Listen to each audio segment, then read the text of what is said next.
Aujourd'hui, nous recevons le président de l'ANLC, l'Association nigérienne de lutte contre la cybercriminalité. Arnaques sur les réseaux sociaux, fuite de données personnelles, désinformation, usurpation d'identité de personnalités publiques, etc. Le cyberespace nigérien est-il devenu une zone de non-droit? Quels sont les dangers réels pour les citoyens et la souveraineté du pays? Et surtout, de quels moyens dispose-t-on pour y faire face? Aujourd'hui, nous vous recevons sur le plateau de Studio Algaïta. Présentez-vous succinctement, s'il vous plaît. Ok, merci beaucoup à Algaïta déjà pour cette opportunité. Je suis Boukari Kanda Mamadou, président de l'Association nigérienne de lutte contre la cybercriminalité. Ravi de vous avoir sur ce plateau, président. Nous allons essayer de comprendre l'origine de ce projet et la réalité du passage à l'acte. Vous êtes issu de l'Institut universitaire technologique de Dosso, ou disons l'Université de Dosso. Comment est née précisément l'idée de l'ANLC? D'accord. Merci beaucoup déjà pour cette question qui va parler de notre historique à ANLC. D'abord, l'ANLC, c'est après d'abord la création de la filière cybercriminalité à l'Université de Dosso. Que nous avons décidé, d'abord je parlerai de nous parce que c'était d'abord nos anciens, nos aînés, de la première promotion qui avaient d'abord initié le projet. Mais c'était un projet qui n'était pas d'abord sorti, c'était d'abord sur la bouche, on voudrait créer l'association. Ce n'était pas parti ensuite. Il y avait aussi la deuxième promotion qui était arrivée. Donc la deuxième promotion aussi n'a pas pu réaliser exactement le projet. Ensuite, la troisième promotion dans laquelle je faisais partie, nous, quand on était arrivé, on a dit « Ah, là, il fallait vraiment trouver un moyen par lequel il faut nous faire entendre. » Et aussi un moyen par lequel on pouvait surtout faire comprendre à cette jeune population nigérienne qui est parfois victime ou encore même auteur donc, de certaines actions. Et nous avons alors décidé de nous réunir pour pouvoir mettre en place l'initiative à travers une de nos enseignantes qui s'appelle Dr Lee, au passage que je salue beaucoup, qui nous a beaucoup accompagnés dans le cadre de la réalisation de ce projet. Parce qu'au tout début, c'était vraiment un projet en fait qu'on voudrait mettre en place. On s'est dit, ah, mais comment est-ce qu'on pourrait faire pour que nous puissions aller de projet à une association qui va alors aller au-delà de ce que nous imaginons. Parce qu'au début, pour le projet, c'était juste d'aller à Berny, qui était un peu à quelques kilomètres de Dosso, ou encore à Douti, faire des sensibilisations. Alors, on a décidé de pouvoir commencer par ce projet. Les anciens qui étaient de la première promotion ont entendu, eux, leurs jeunes frères veulent mettre en place l'organisation. Ils nous ont appelés. Ils nous ont dit, hey, on a entendu que vous allez mettre en place l'association. Déjà, c'est un projet que nous, en tant qu'aînés, nous avons depuis. Mais on n'arrivait pas du tout à le mettre parce qu'il n'y avait pas du tout des jeunes qui étaient prêts à accompagner cette initiative. Mais là, nous pensons qu'avec vous, on peut aller ensemble. On a dit, il n'y a pas de problème. C'était nos aînés, donc on a donné automatiquement le libre, en tout cas, choix aux aînés de prendre la disposition pour pouvoir mettre en place l'association. Exactement le 5 février 2022, à 21h, on s'est rencontrés au lycée Mongou, donc, où nous avons discuté entre aînés et aussi nous qui étions plutôt de la troisième promotion, on était là. On avait dit, ah, qu'est-ce qui nous manquait? Donc il fallait parler de statut, il fallait parler de règlement, il fallait parler des objectifs de l'association, de la vision et du siège et tout ce qui va avec. On avait le jour-là mis en place déjà tout ce qui est éléments préalables pour mettre en place l'association.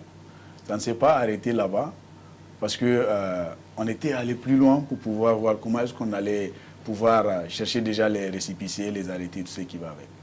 Mais malheureusement, ça n'a pas abouti parce que l'association ne s'est pas créée en 2022.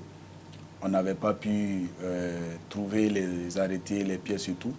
Donc on a dû encore attendre en 2023, où nous on était en année de licence. On s'est dit, ah, si les aînés ont fait déjà cette première marche, où on a mis en place déjà les statuts, les règlements, nous, après la licence, il faut qu'on fasse tout pour faire en sorte que ce projet puisse voir le jour. Et je vous assure, dès lors, en août 2023, chacun a réceptionné sa licence, son diplôme. On s'est dit, alors là, il faut automatiquement passer avant l'année 2024, mettre en place l'association et commencer déjà les initiatives. Et heureusement, c'est vraiment quelque chose qui s'est passé en 2023, où le 20 décembre 2023, nous avons eu le récépissé, déjà qui nous autorisait à faire les activités dans la région. On n'a pas attendu, on a automatiquement commencé. Et voilà comment, de projet, l'association a vu le jour. En vous écoutant, on a l'impression qu'il n'y a pas eu d'obstacle. Concrètement, comment passe-t-on des bandes d'étudiants diplômés en cybersécurité à une association structurée sur le terrain? Euh, les obstacles, je ne dirais pas qu'il n'y en a pas eu, mais c'était quand même des choses qui nous ont permis d'abord de... Parce que, en fait, ce que nous avons dans la tête à l'époque, ce n'était pas du tout les obstacles, en fait. On savait exactement ce qu'on voulait, en fait. On savait qu'il y avait vraiment une insuffisance au niveau de la société. Il y avait beaucoup de demandes aussi. Les gens voulaient comprendre le numérique, il y a tellement d'arnaques, il y a tellement de chantage. Mais les gens voulaient savoir, mais comment est-ce qu'on peut se protéger? Comment est-ce qu'on peut faire pour ne pas tomber dans ce type de piège? On avait compris comment on appelle, ces besoins lors de nos différents exposés qu'on faisait, où on pouvait partir collaborer avec la justice, la police et tout, et on voyait que le besoin était énorme. Donc nous savons qu'en ce moment-là, quel qu'en soit l'obstacle qui va se créer, on pourrait automatiquement vraiment comprendre que le besoin est plus grand que l'obstacle. Est-ce qu'au début de ces activités-là, le démarrage, je voulais dire, est-ce qu'on vous a pris au sérieux tout de suite? Est-ce qu'on vous regardait comme des jeunes enthousiastes? Euh, Très sincèrement, non. Parce que même au fond, c'est-à-dire dans notre filière, il y avait des camarades qui ne croyaient pas à ce projet, à cette initiative. Il y avait qui se disaient que tout simplement, bon, peut-être que c'est juste 2, 3 jours, ils vont laisser. Comme les autres l'ont fait, comme les aînés, ils n'ont pas pu. Donc, on se disait que non, d'ici une semaine, on allait arrêter. Mais il y avait au moins une poignée de personnes qui connaissaient déjà qui j'étais, parce que j'étais à la tête de l'organisation et j'avais eu la chance déjà avant d'aller là-bas de piloter certaines organisations comme la JCI d'Osso, qui ont dit non, vous ne connaissez pas Boukari. Si il est à la tête de cette organisation, il va créer les conditions et il ne pourra pas en tout cas jouer avec ce qu'il a comme mission. Et donc vraiment à partir de là, on avait commencé à faire d'abord la toute première sensibilisation. Dès qu'on a fait ça, les gens ont dit ah voilà ce qu'on vous disait. Et ils disaient attendez-vous encore à d'autres choses. Et Dieu merci, aujourd'hui, je peux dire que tous ceux qui ont pensé qu'on ne pouvait pas tenir ont changé automatiquement de camp. Au tout début de cet entretien, Président, vous avez évoqué les cas de justice. Donc, ce qui m'amène à vous poser cette question, ou disons, nous allons essayer de casser certaines idées reçues et parler de la réalité quotidienne de nos concitoyens nigériens. Quand un citoyen se fait pirater son compte WhatsApp ou vider son compte mobile Money, par exemple, que se passe-t-il techniquement? Ok. D'abord, techniquement, c'est quoi? Il y a un réseau qui est là, c'est-à-dire des personnes mal intentionnées, qu'on appelle dans le numérique des cybercriminels, qui ont des astuces propres à eux pour pouvoir soutirer des informations, parfois d'abord, ou encore soutirer de l'argent à une personne avec leurs propres techniques propres à eux. Et ces techniques peuvent être parfois frauduleuses à travers les liens, ou quand la personne clique sur un lien, automatiquement, il devient victime. Parce qu'on peut soit bloquer le compte, la personne n'a plus accès à son compte, ou encore on peut automatiquement à partir de là avoir accès à tout ce qui est compte, tout ce qui est argent, tout ce qu'il y a comme données sur l'appareil de la personne. Et autre aspect, c'est que parfois ils utilisent également un autre moyen, qui est la romance. C'est-à-dire ils se font passer pour quelqu'un qui vous aime et au fil du temps, ils commencent à vous soutirer de l'argent. Donc sur la base de l'amour qui n'est pas vrai. Donc il y a aussi la supercherie qui est là. Donc ils font des choses qui... C'est tellement beau pour être vrai. Ou par exemple, on vous dit que mettez 200, vous allez avoir 2000. Et les personnes, par inculture numérique, arrivent à tomber dans le piège. Donc voilà un peu comment ça se passe. Et quelle est la menace la plus dévastatrice en ce moment au Niger concernant les questions de cybersécurité? Je vous dirais d'abord, au tout premier lieu, au tout premier lieu, c'est vraiment les questions liées d'abord au chantage. Oui, c'est les questions liées au chantage. Parce que avant que la désinformation ne vienne, c'est vraiment l'une des choses qu'on rencontre le plus. Le chantage, c'est quelque chose qui est vraiment un élément qui touche tout le monde en fait. Ça peut toucher un homme, tout comme ça peut toucher les femmes. Mais ça touche plus les femmes. Parce que quand on a fait même le sondage sur le chantage national, on avait constaté que d'abord, le chantage est l'élément qui est le plus fréquent déjà dans la société. Donc, c'est vraiment le chantage. Et le chantage, par explication, c'est d'abord le fait que, par exemple, vous prenez une donnée d'une personne, notamment sa photo, et que, bon, voilà, peut-être que c'est une photo, comment on appelle, où il est dans une mauvaise posture, ou encore même une photo où se trouve dans peut-être à nu, donc des choses comme ça, et ça permet à ce que l'autre utilise cet élément-là pour pouvoir lui faire chanter, dans l'optique de soutirer soit de l'argent ou encore d'autres informations. Est-ce qu'après ce type de le chantage, il y a d'autres menaces encore qui reviennent fréquemment lors de vos investigations? Bien sûr, il y a le cas par exemple de la désinformation. La désinformation aujourd'hui c'est un élément fréquent, hein.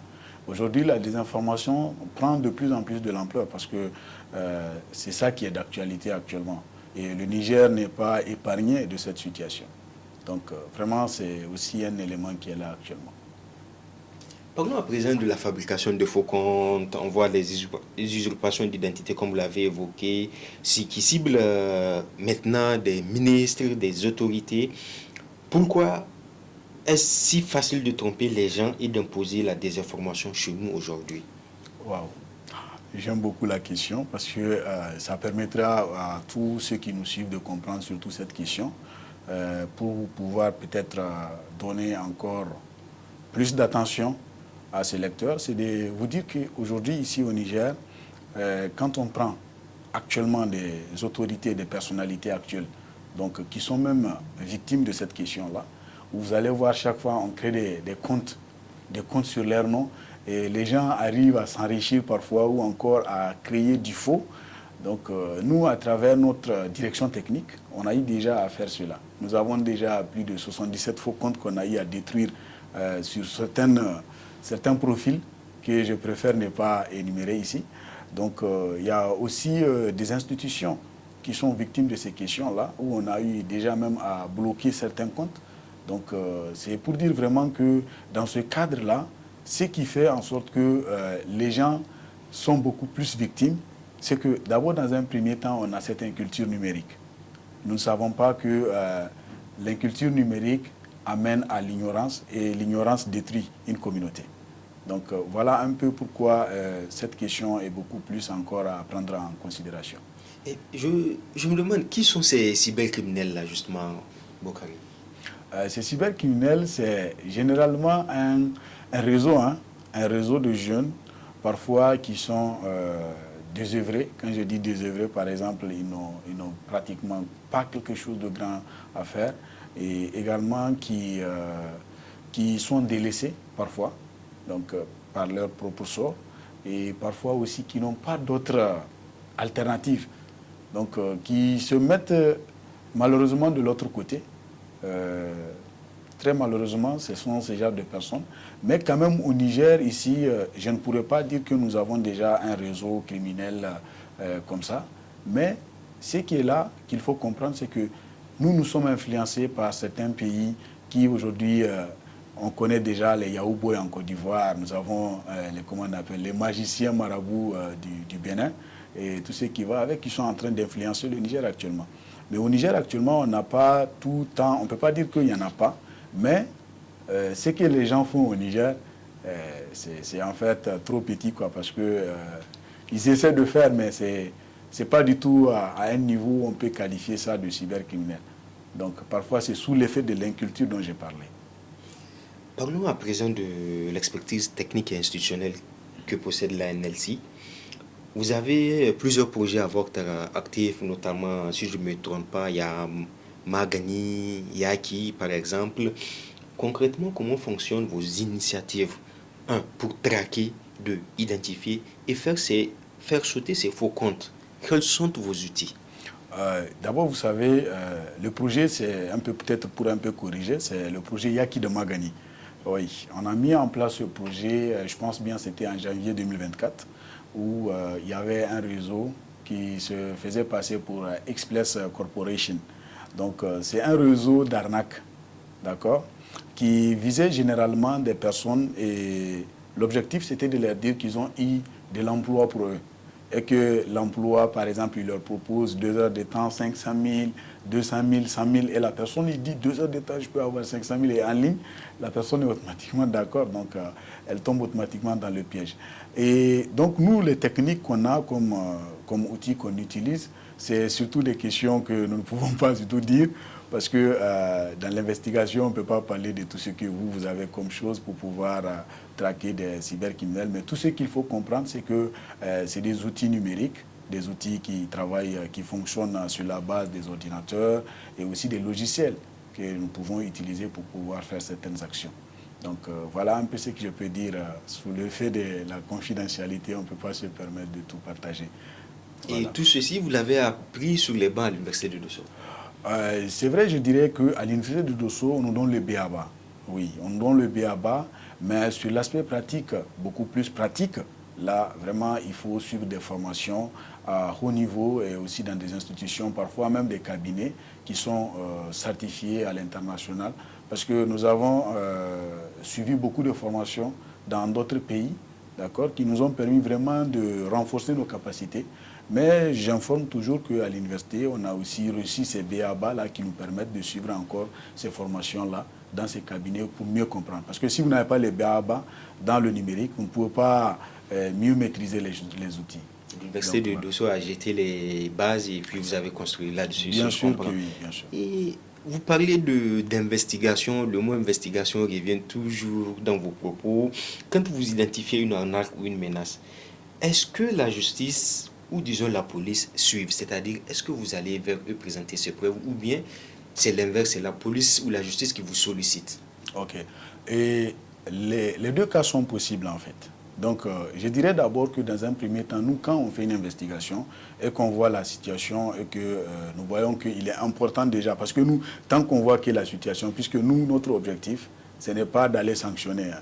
Voilà. C'est une association qui accompagne l'État, surtout les institutions judiciaires, qui les accompagne dans leur mission, de sensibiliser, de former, d'éduquer. Maintenant, lorsque nous prenons des cas comme ça qui nous sont signalés, ou parfois aussi des cas qu'on voit qui sont en train de prendre de l'ampleur, on agit rapidement. Donc quand nous faisons déjà l'investigation, nous avons les preuves, automatiquement on saisit les différentes directions où nous sommes. Par exemple, si c'est à Dosso, on saisit la direction régionale de la police, ou encore si c'est à Niamey, il y a la division police judiciaire, la division cybercriminalité plutôt qu'on saisit, et ainsi de suite. Donc on n'a pas de problème avec ça. Tant qu'il y a des preuves lors des investigations, on leur fournit automatiquement. Et à leur niveau, ils sont quand même satisfaits de tout ce qu'on est en train de faire. Voilà. Et vous disiez la collaboration avec la police, vous avez régulièrement travaillé avec eux, je pense dans le cadre même de stages professionnels pratiques, vous étiez aux côtés de la police pour mener ces investigations, notamment la division de lutte contre la cybercriminalité. Je vais faire une petite digression, vous poser une question assez spécifique, notamment un exemple concret.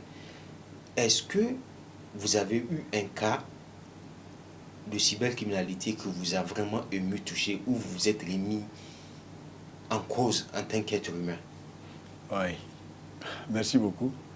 Et cette situation, c'est l'une des situations qui a touché pratiquement toute notre équipe, pas moi seul. Je dirais toute notre équipe. Et c'est vraiment un cas de chantage donc d'une jeune scolaire qui avait eu à produire des contenus par jour. Par jour, elle produisait, par jour, jusqu'à 3 mois. Et chaque contenu qu'elle produisait, elle partageait ça à son partenaire. Et malheureusement, ce partenaire-là a usé de sa confiance après la rupture. Il a utilisé ces contenus-là pour les partager sur les réseaux sociaux. Et c'est vraiment inhumain de partager des contenus qui, surtout, ce ne sont pas des contenus responsables. C'est des contenus où elle n'était pas du tout habillée, donc elle était vraiment... Vous voyez un peu dans quel sens je parle. Donc ça touche beaucoup l'esprit de voir qu'une personne puisse faire cela, partager des contenus de ce genre, détruire la vie d'une personne. Donc c'est vraiment quelque chose qui a touché, je dirais, toute l'équipe. Le jour-là, on n'arrivait même pas à croire en fait, sérieusement. On ne pensait pas qu'avec ce qu'on a comme valeur, est-ce qu'une personne pouvait se permettre de faire une telle chose, surtout au Niger. Ces cas sont les plus fréquents apparemment. Mais comment est-ce que vous avez pris connaissance de cette affaire? Oui, la victime nous a contactés. Elle nous a contactés et ce qui est étonnant, c'est que elle disait qu'elle a fait quelques jours en fait, elle hésitait, elle ne savait pas où est-ce qu'elle devait aller. Et elle était partie sur Google, elle a tapé cybercriminalité au Niger, elle n'arrivait pas à trouver, comment on appelle, le lien. Comment est-ce qu'elle pourrait dire, en ce moment elle a vu juste le lien, mais elle ne pouvait pas savoir comment nous contacter. Donc ensuite elle était partie sur ChatGPT.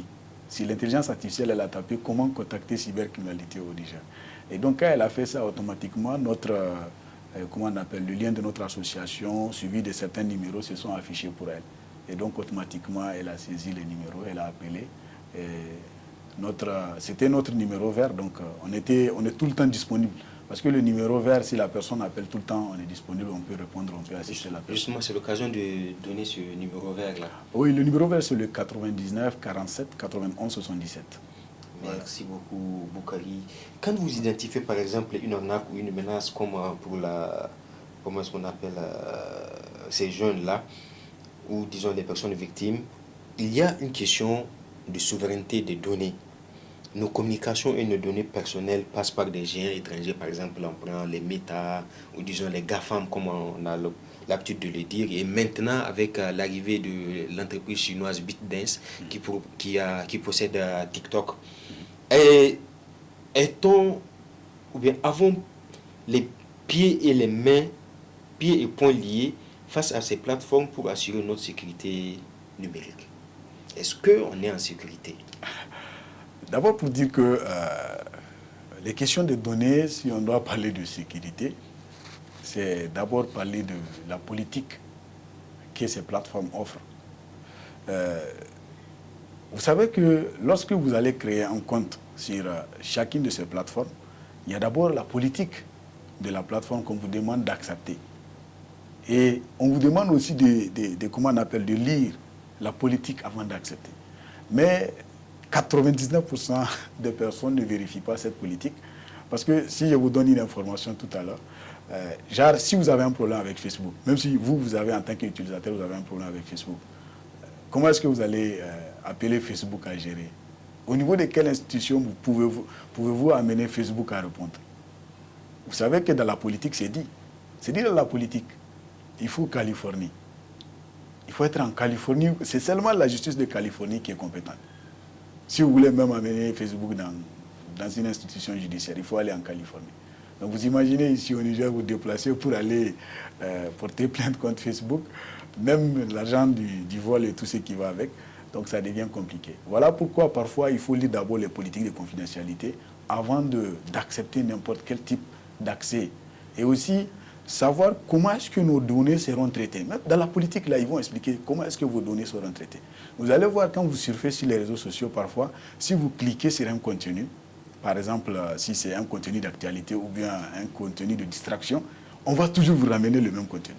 Alors que vous avez juste cliqué une seule fois. Vous n'avez pas demandé à ce que ça revienne tout le temps. Mais vous allez voir que ça va revenir tout le temps. Tout le temps. Donc, c'est pour dire qu'en termes de protection de données, on dit dans le numérique, il n'y a pas de sécurité à 100%. Ça, on est sûr. Mais quand même, sachons que le Niger actuellement est en train de partir vers cette souveraineté numérique-là, où nous sommes en train de voir ce que le ministre est en train de faire. Le ministre Agi Salatou, qui prévoit surtout, qui est en train de faire beaucoup de choses, hein, et déjà encouragé avec la directrice de l'ANSSI, Madame Rachel, que je salue de passage. On voit toujours ce qu'ils sont en train de faire pour la souveraineté numérique au Niger, à travers surtout les data centers que nous souhaitons voir automatiquement vraiment sur pied. Je sais que beaucoup d'efforts sont en train d'être mis, mais nous sommes sûrs qu'actuellement le Niger est vraiment en train de partir vers ce sens-là. Les gens, quand ils parlent de souveraineté numérique, protection des données, justement, ils ne comprennent pas. On a une institution, la haute autorité, la haute autorité, la HAPDP, oui. La HAPDP, oui. Justement, je bute sur la prononciation du mot, de sigle de l'institution. Beaucoup ne comprennent pas comment saisir la HAPDP, quels sont ces domaines d'intervention. Vous, en tant qu'association, est-ce que vous avez une fois interagi avec cette structure et voir également comment est-ce que vous pouvez être utile à cette institution publique? D'accord. Avec la HAPDP, je pense que la HAPDP fait partie des institutions avec lesquelles notre université déjà travaille à travers une convention qui a été signée déjà en 2023. Et ensuite, à part ce côté aussi, nous avons aussi, comment on appelle, une collaboration qu'on a avec cette institution. On a eu déjà à faire beaucoup de choses ensemble. Hein. Et quand ils ont des activités, ils nous font des courriers. Et nous aussi, quand on a par exemple des propositions d'activités à faire, on leur font plutôt des courriers qu'on envoie. Maintenant, savoir la HAPDP en tant qu'institution, il faudrait d'abord comprendre que récemment, à travers, comment on appelle le décret qui était sorti, c'était une ordonnance, je pense, qui avait dissous l'institution pour la mettre sous la coupe de la justice. Donc là, actuellement, je ne pense pas s'ils ont déjà fini de faire les réaménagements et tout ce qui va avec. Mais avant, c'est que la HAPDP traitait de toutes ces questions-là qui est donnée, une donnée personnelle. La donnée, ça peut être déjà votre nom, votre prénom, parce que c'est ce qui peut vous identifier directement ou indirectement. Même la plaque d'immatriculation, c'est une donnée. Donc c'est un peu ça. Ils traitent de tout ce qui est donné et parfois d'autres données qui sont encore plus sensibles. Parce que les données sensibles, ça, c'est encore autre chose. Il faut comprendre que l'exemple que j'aurais peut-être à donner sur la HAPDP, c'est quand, par exemple, quelqu'un prend votre image sans votre consentement. Il prend l'image, il ne vous demande pas votre autorisation, il utilise l'image sans pour autant vous dire à quelle fin il va utiliser cette image. Donc, vous voyez. Alors que pour prendre même une image d'une personne, il faudrait lui dire pourquoi et quelles sont les finalités.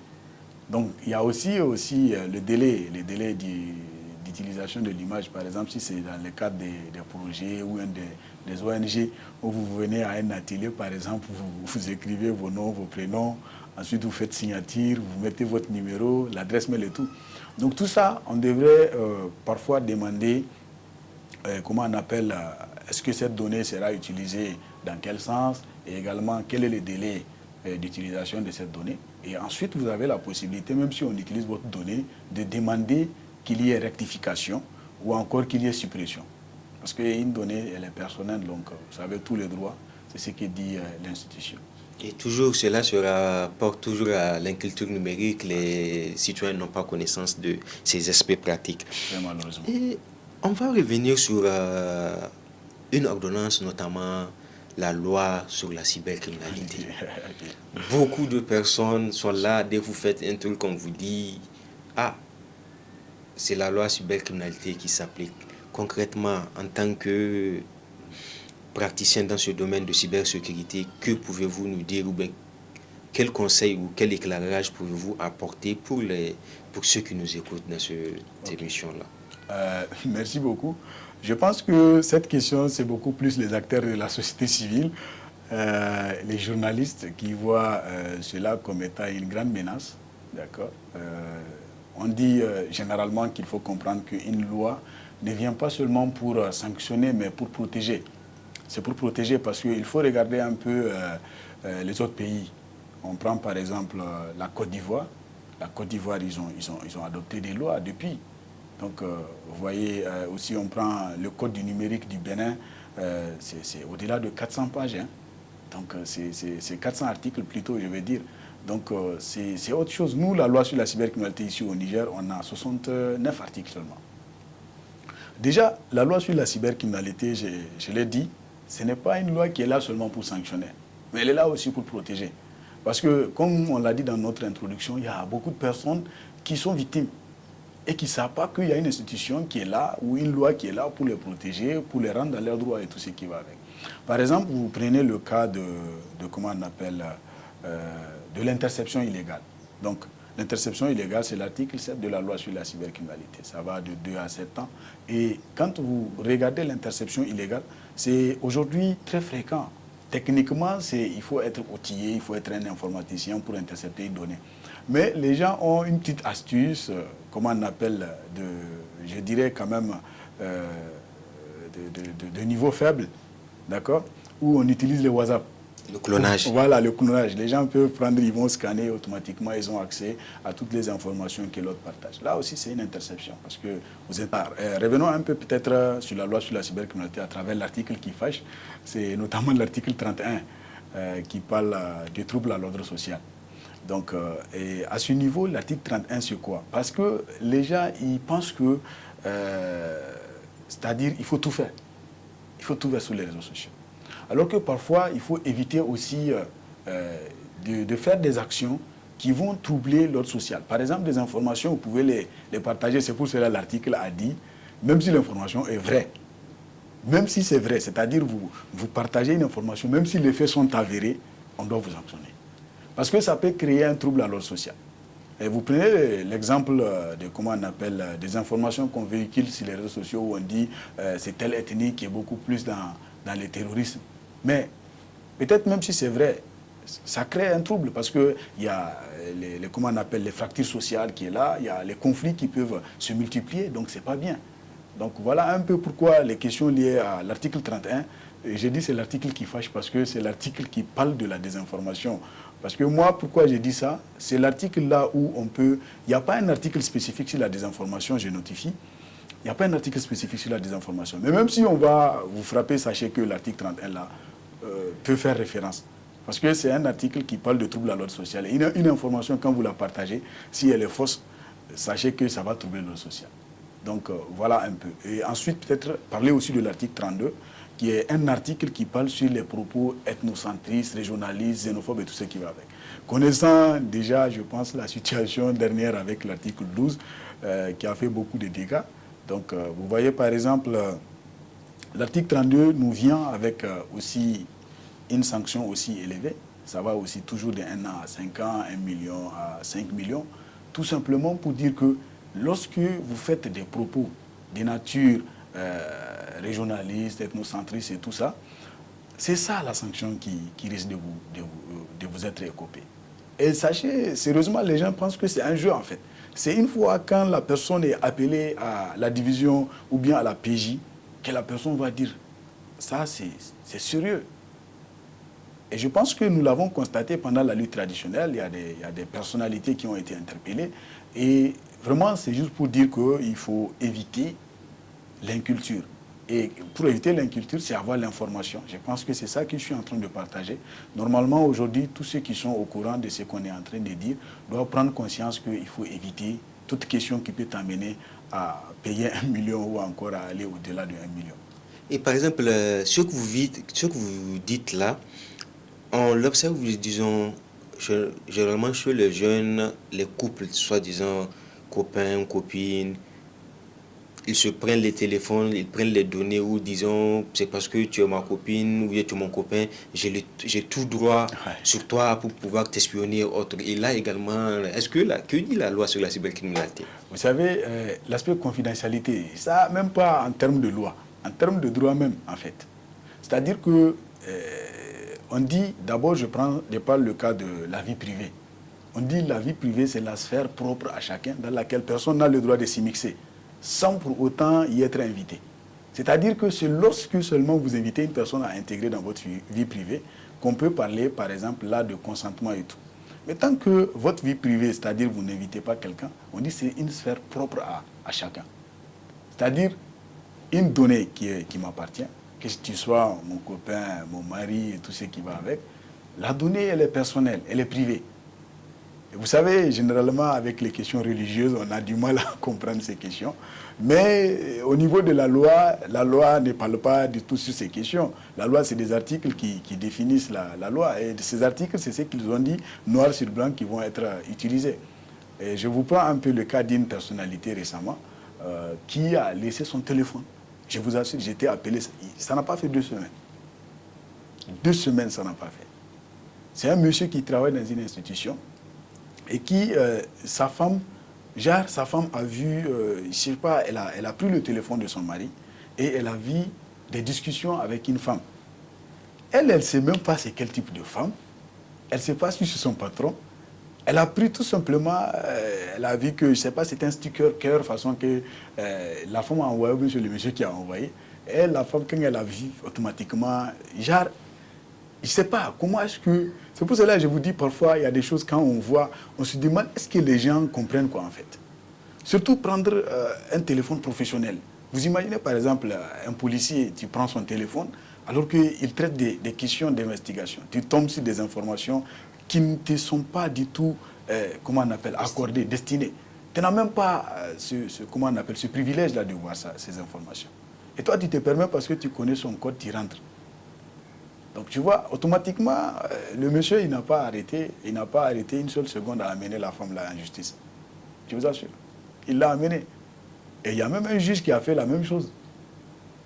Est-ce que vous voyez? Donc c'est juste pour dire que les questions liées aux données, c'est-à-dire pas ma femme, pas mon mari, un téléphone, si vous avez des données qui sont, comment on appelle, qui sont secrètes, confidentielles, vous devez peut-être discuter avec votre partenaire, lui expliquer que voilà ce que je fais. Peut-être il y a des informations qui sont confidentielles. Je ne voudrais même pas d'ailleurs même que tu passes au niveau du téléphone. Ton téléphone, c'est ton téléphone, mon téléphone, c'est mon téléphone. Ça ne va pas empêcher que vous aimiez quand même. Et d'ailleurs, c'est son mari, c'est ta femme, donc pas besoin encore de se contrôler encore. Voilà. Donc il faut vraiment éviter cela. C'est pas bien. Ce n'est pas bien, mais je pense qu'on va revenir dans le positif. Parlons d'avenir, de responsabilité et conseils vitaux. Comment convaincre Boukari, un jeune talent en informatique, de choisir le camp de la cybersécurité plutôt que de la cybercriminalité qui paye parfois plus vite et qui est très très rentable? Ouais, je suis d'accord sur cette question. C'est comment? Comment c'est... D'abord, vous savez, il faudrait d'abord que nous, en tant que jeunes, nous comprenions quel est l'avantage du numérique. Et je vous assure, moi, je suis très content de voir aujourd'hui à quel point les jeunes s'intéressent au numérique. Sérieusement, hein. Aujourd'hui, à Niamey, presque dans toutes les régions, Tawa, Maradi, Zender, Tilaberi, Dosso, partout les jeunes, tout le monde s'intéresse au numérique. Tout le monde. Et moi, je pense que ceci est déjà un atout si, surtout, nous arrivions à partir vers cette spécialisation. C'est-à-dire comment est-ce que nous allons nous spécialiser, par exemple, en IA, comment est-ce qu'on peut se spécialiser en cybersécurité, comment est-ce qu'on peut se spécialiser en infographie, tout ce qui va dans le cadre du développement de notre nation. Parce que aujourd'hui, vous savez, il y a des institutions aujourd'hui, même s'ils ont des problèmes en numérique, il faudrait qu'ils fassent appel à l'international. Pourquoi? Parce que tout simplement, parfois, on n'a pas des étudiants qui ont cette spécialisation dans ces domaines. Donc, si on s'intéresse déjà, sinon, je me souviens de ce témoignage qu'elle m'a fait la directrice de l'ANSSI. Elle nous disait qu'il y a un déficit sur le plan mondial dans le cadre de la cybersécurité. Il y a moins de personnes qui partent vers la cybersécurité. Et elle nous dit, je vous encourage à continuer, à rester dans ce domaine. Elle-même qui est là, elle sait qu'aujourd'hui, ce côté est un côté qui est énorme. Et le Niger a actuellement besoin des personnes qui se trouvent dans le cadre de la cybersécurité. Je pense récemment, il y a, comment on appelle, le CNAC qui a été créé, le Centre national de la cybersécurité qui a été créé. Et je pense que pour que le CNAC fonctionne, le CNAC aura besoin certainement des personnes ressources qui ont fait de la cybersécurité, qui ont des expériences, une spécialisation et qui peuvent vraiment apporter un plus pour pouvoir sécuriser nos institutions et notre État. Voilà. Donc je pense qu'au lieu d'aller vraiment vers ce côté, c'est d'aller se spécialiser, apprendre plus et s'intéresser vraiment au numérique, que d'aller faire quelque chose de mal qui va détruire notre pays ou bien même se détruire soi-même. Voilà. Vous évoquez l'inculture numérique. Si la culture de sécurité numérique n'évolue pas rapidement au Niger, d'ici les 5 prochaines années, Boukari, à quoi ressemble le pire scénario ou bien à quoi ressemblera le pire scénario selon vous? Wow. Je vous assure, si on n'évolue pas d'ici 5 ans, le pire scénario, c'est autre chose. Parce que moi, ce n'est pas ce que je souhaite, mais dans ma formation qu'on m'a donnée, d'abord, nous avons un module qu'on fait sur la criminologie. Et quand on fait la criminologie, nous avons un module aussi qui s'appelle auteur et victimisation. C'est-à-dire que auteur et victimisation, j'aime beaucoup ce module parce que ça permet d'être auteur tout comme victime. Est-ce que vous voyez? Ça permet d'être auteur tout comme victime.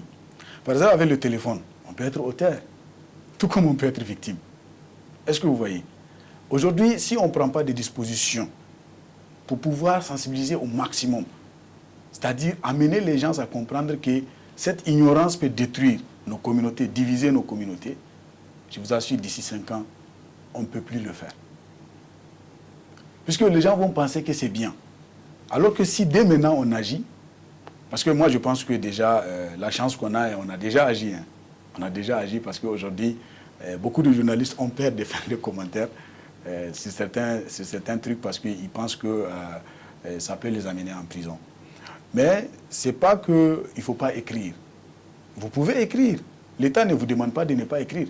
Mais l'État vous demande tout simplement de rester aussi éthique. C'est-à-dire il faut faire les choses de manière responsable. De manière responsable. Et vous savez vous-même, une donnée peut-être, si ça peut troubler l'ordre public, il faut éviter.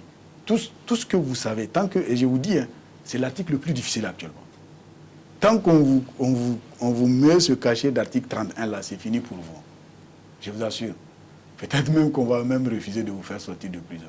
Donc il faut vraiment faire attention. Je pense que tous ceux qui nous suivent doivent comprendre que l'article 31 n'est pas là pour pouvoir sanctionner, mais pour protéger. Pour éviter qu'il y ait ce désordre social, pour éviter qu'il y ait également cette question de conflit communautaire entre ethnies et tout ce qui va avec. Parce que là, actuellement, tout ce dont le pays a besoin, c'est la sécurité, c'est la paix, c'est la cohésion sociale.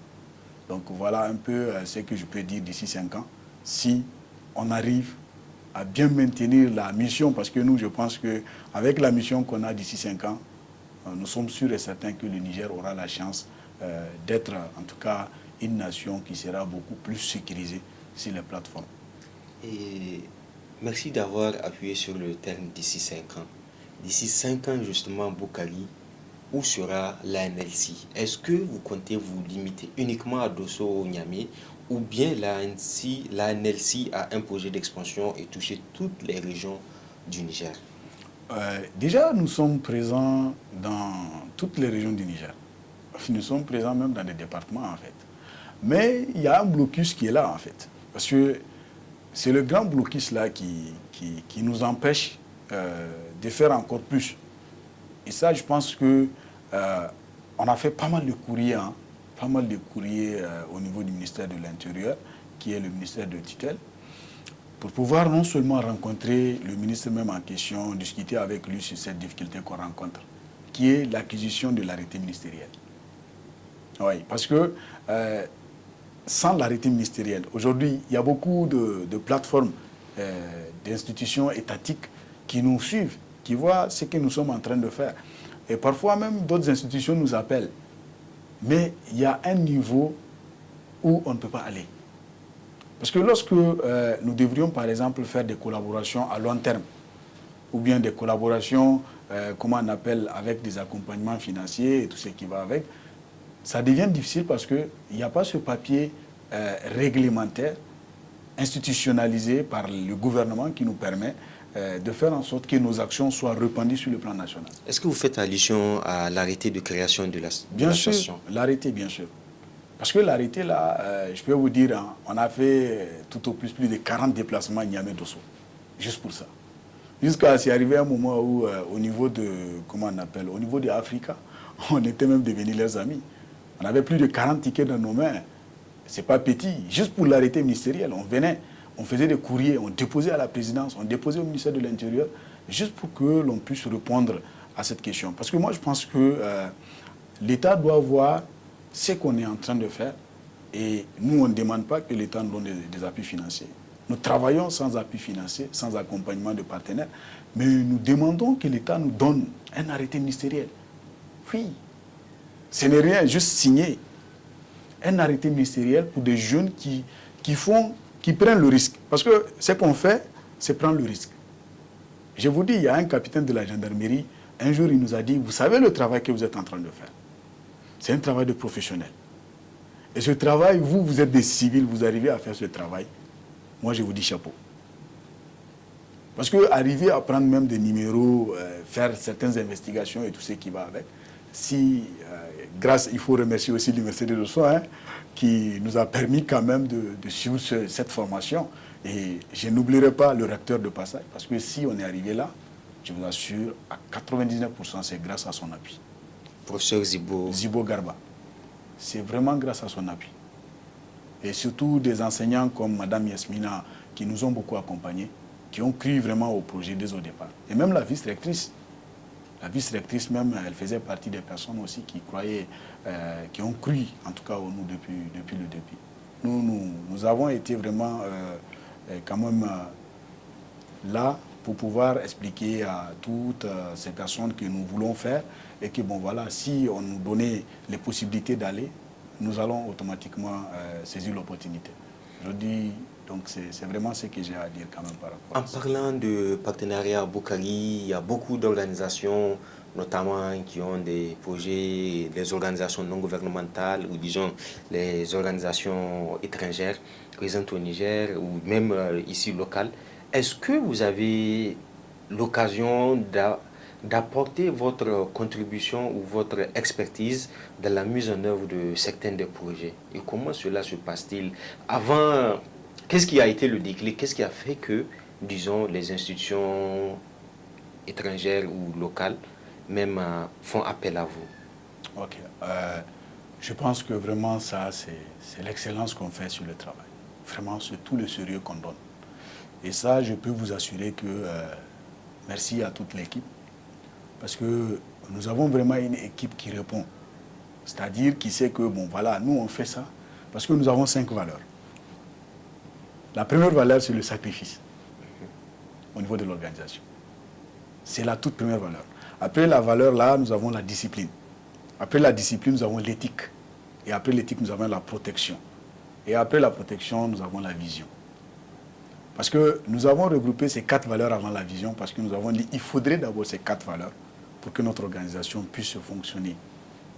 Et ensuite, cette 5e valeur qui est la vision, il faut ça, parce qu'il faut aller avoir des projets à long terme, des visions à long terme, penser à l'organisation avant qu'elle ne grandisse. Donc, c'est-à-dire, nous, chez nous, à chaque étape, on essaie de partir avec l'organisation. C'est-à-dire, on ne fait pas en sorte que l'organisation grandisse alors que nous sommes en arrière. Non, non. On part au même niveau que l'organisation. Et ça fait que dès qu'on fait une activité, d'abord à partir des partenaires qui sont là, ici au niveau national, qui sont des organisations internationales, ils voient ce qu'on est en train de faire, parfois sans financement et tout. Ils nous appellent, ils nous disent, mais toutes ces activités que vous avez eu à faire là, c'est qui que vous a accompagné? On a dit non, Qui mais finance? personne ne finance, c'est nous. C'est nous qui finançons, on fait nos cotisations, on fait également parfois des accompagnements avec le recteur toujours, d'accord, qui voit l'initiative, qui accompagne. Donc on prend ça et on met en place des initiatives et ça fait de l'impact. Donc après, quand on a eu la chance avec Search for Common Ground, que je salue déjà, qui nous a beaucoup permis de faire un impact social au niveau de Dosso, parce que là, c'était vraiment l'un des premiers projets qui nous a été confié dans la mise en œuvre dans 3 communes, Dosso, Birni et Gaïa. On avait touché, je pense, 397 personnes. Et c'était dans le cadre de la désinformation. C'était vraiment un projet qui a beaucoup réussi.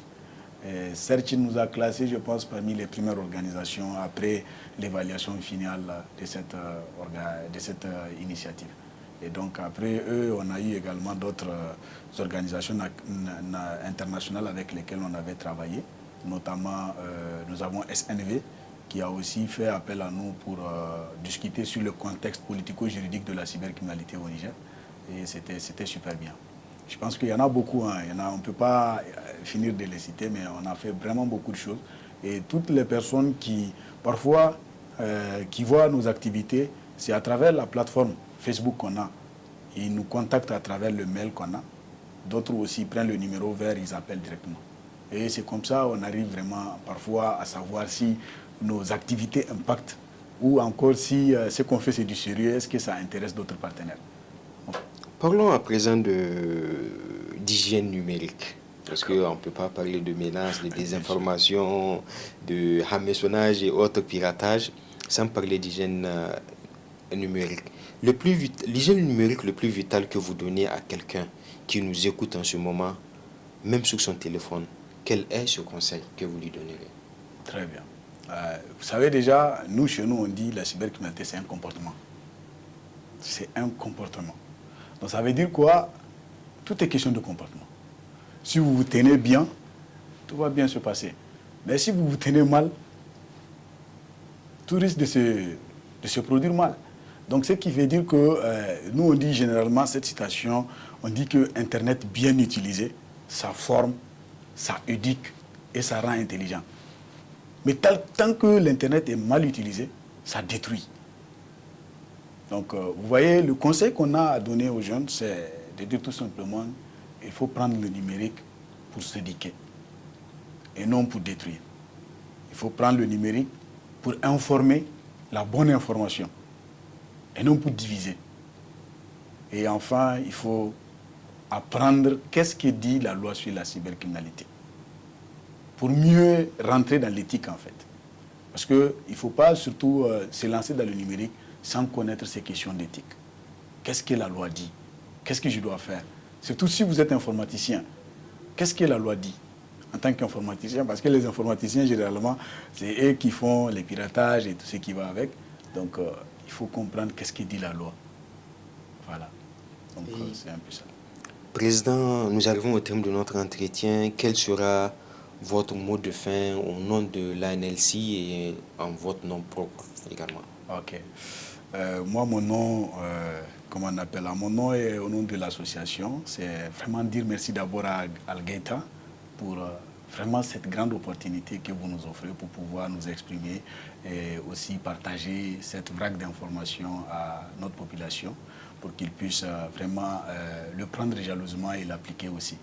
Et ensuite, dire merci à toutes ces personnes-là qui nous suivent à travers les différentes plateformes, qui apprécient, commentent, like et partagent aussi nos activités. Et aussi à tous les différents partenaires, sans oublier surtout les plus grands qui sont les autorités, telles que les autorités régionales de Dosso. Je vous assure, ah là là. Les autorités de Dosso, on ne peut pas finir de les remercier, sincèrement. C'est des autorités qui nous accompagnent tout le temps, ils sont là avec nous. Et je pense que nous ne pouvons pas finir sans pour autant leur dire merci. Qu'ils sachent que des jeunes ont compris qu'il faut travailler sérieusement et les autorités peuvent vous croire aussi sérieusement. Donc voilà le mot de fin que je peux dire. Et remercier vraiment toute la population pour l'écoute et aussi que ce message soit utile à tout un chacun. Merci beaucoup. Merci d'avoir répondu à notre appel à Boukari, président. Je rappelle que vous êtes le président de l'association nigérienne de lutte contre la cybercriminalité, ANLC, qui est installée dans toutes les régions du Niger et qui peuvent vous appeler sur votre numéro vert, d'ailleurs, qui va s'afficher. Merci une fois de plus et abonnez-vous, chers auditeurs et auditrices. Abonnez-vous, commentez, partagez surtout. Au revoir.